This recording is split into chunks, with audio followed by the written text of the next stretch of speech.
कई बरसों पहले एक राजा था जिसके राज्य में एक अनोखा सेब का पेड़ था। वो सबसे अलग इसलिए था क्योंकि उस पर सोने के सेब लगते थे।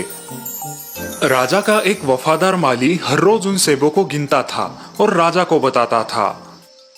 लेकिन अचानक एक दिन एक सेब चोरी हो गया। माली से ये वार्ता सुनकर राजा क्रोधित हो गया। चोर को हम जरूर सजा देंगे। उस रात माली ने अपने बड़े बेटे को सेब की रखवाली करने के लिए रखा, लेकिन बीच रात में ही वो सो गया। दूसरे दिन सुबह फिर से एक सेब कम था। आज मैं अपने दूसरे बेटे को सुरक्षा के लिए रखूंगा। ठीक है। रात हो गई और माली का दूसरा लड़का भी सो गया। अगले दिन फिर से एक सेब कम था। अब माली के तीसरे और सबसे छोटे बेटे ने पहरेदारी की जिम्मेदारी ली। रात हो गई और माली का तीसरा बेटा अपने काम में लग गया। आओ सेब चोरो, अब आके दिखाओ। कुछ देर बाद जब रात थोड़ी गहरी हुई, अचानक कुछ पत्तों की आवाज आने लगी। छोटे बेटे ने देखा कि एक सोने का पंछी सेब तोड़ रहा है। उसने बिना वक्त गवाए तुरंत निशाना लगाया और तीर चलाया, लेकिन उससे पंछी को कोई नुकसान नहीं हुआ। वो पंछी उड़ गया और उसकी पूंछ से एक सोने का पर गिरा।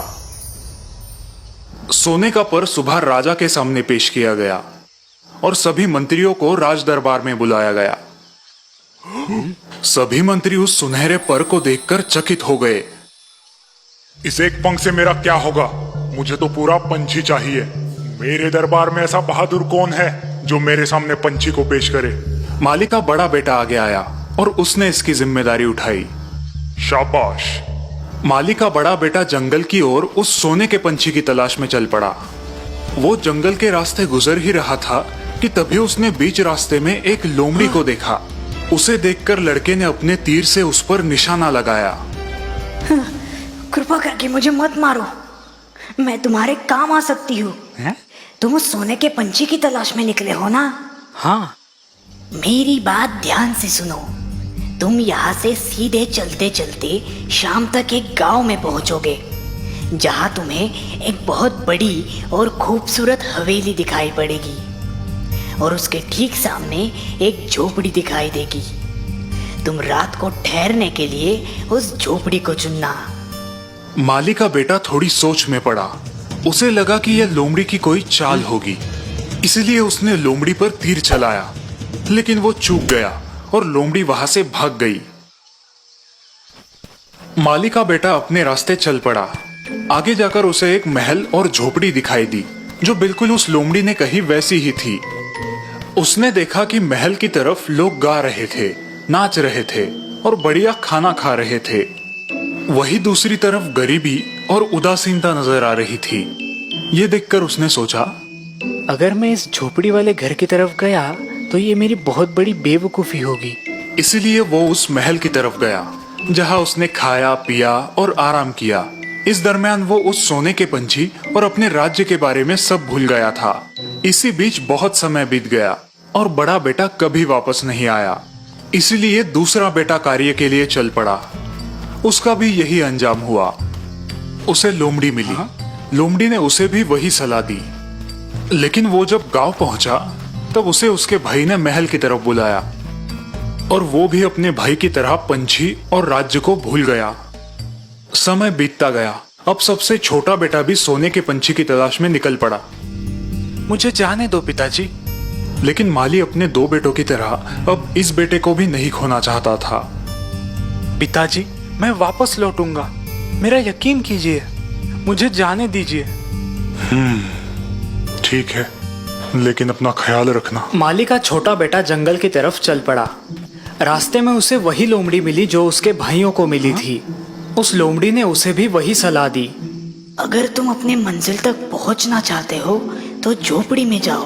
अपनी सलाह के लिए शुक्रिया दोस्त।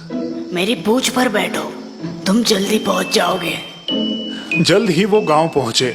छोटे बेटे ने उस झोपड़ी में ही रात बिताई। जब सुबह हुई तो वो लोमड़ी वापस आई। अब उसने और एक सलाह दी। अब सीधे आगे बढ़ना, तुम्हें एक किला दिखाई देगा जहाँ बहुत सारे सैनिक गहरी नींद में सोए रहेंगे। उनकी तरफ ध्यान बिल्कुल मत देना।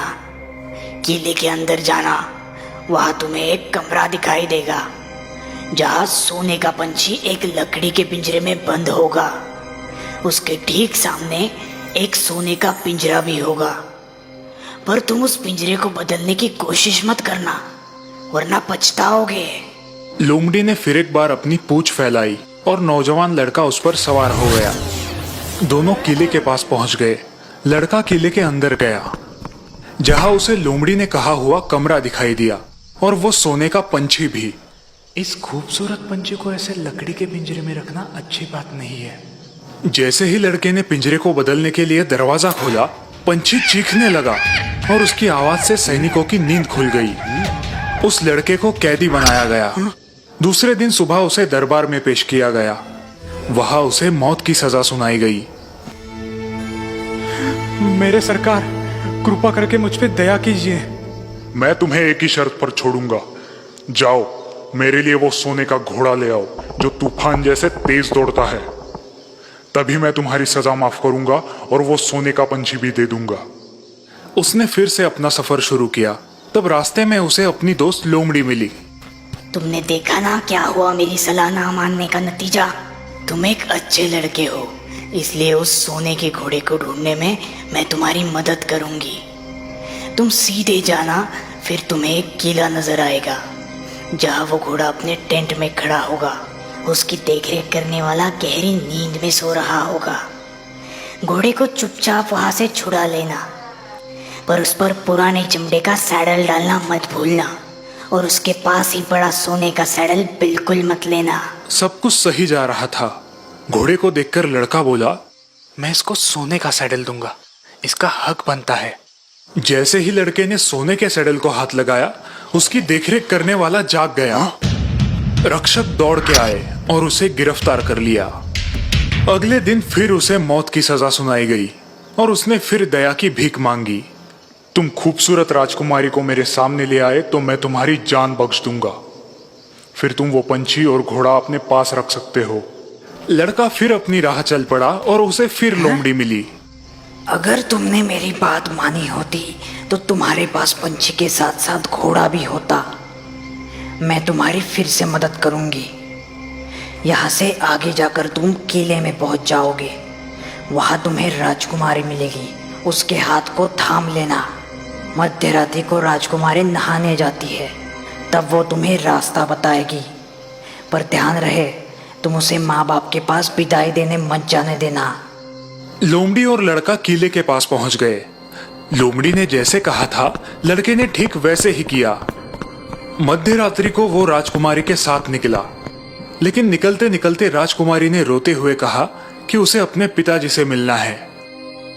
आखिर लड़के ने उसकी बात मान ली, लेकिन जैसे ही वो अपने पिताजी से मिलने आई, लड़के को फिर से कैदी बना लिया गया।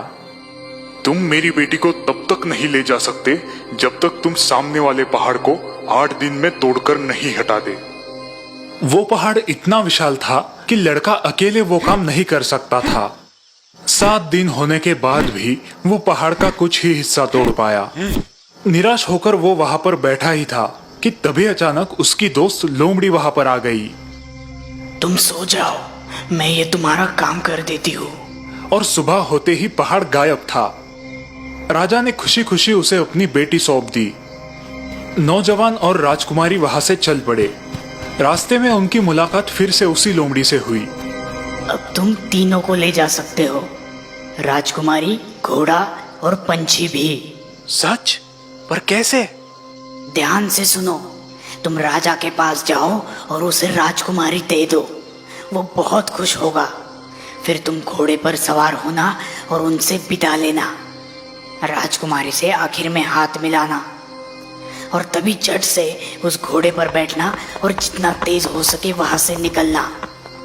उसके बाद दूसरे किले में जाना जहां पंछी है। मैं राजकुमारी के साथ बाहर रुकूंगी। तुम घोड़े को दयालु राजा को दिखाना, फिर वो पंछी को बाहर ले आएगा। उससे पंछी देखने के लिए मांगना। जैसे ही तुम्हारे हाथ में पंछी आएगा, तुम वहां से निकल जाना।